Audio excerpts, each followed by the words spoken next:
وآخر دعواهم أن الحمد لله رب العالمین۔ میں آپ سے ایک سوال کرتا ہوں، دنیا میں کوئی ایسا شخص آپ دکھا سکتے ہیں کہ جس کی زبان سے نکلی بات کو اللہ نے کبھی بھی رد نہ کیا ہو؟ شورٹی دے سکتے ہیں؟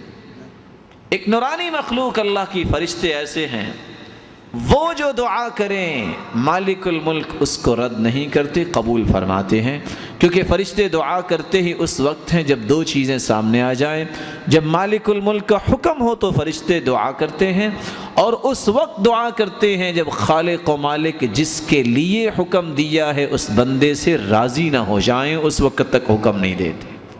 ایک صحابی نماز کے لیے تشریف لائے، اللہ کے رسول صلی اللہ علیہ وسلم نماز پڑھا رہے تھے، وَقَدْ حَفِظَهُ النَّفَسُ، اور اس کا سانس چڑھا ہوا ہے، اور وہ کون سے الفاظ بول رہا ہے؟ اللہم ربنا وَلَكَ الْحَمْدِ حَمْدًا كَثِيرًا طَيِّبًا مُبَارَكًا فِيهِ۔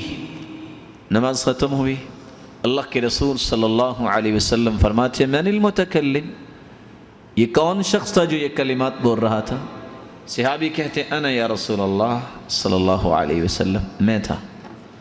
قال رأيت بضعة وثلاثين ملكا، میرے صحابہ ایک نہیں 30 سے زائد فرشتوں کو میں نے دیکھا جو آسمان سے نازل ہوئے، يبتدرون أيهم يكتبها اول، ہر فرشتہ اس بات میں جلدی کر رہا تھا کہ ان الفاظ کو میں لکھ کر خالق و مالک کے سامنے پیش کرتا ہوں۔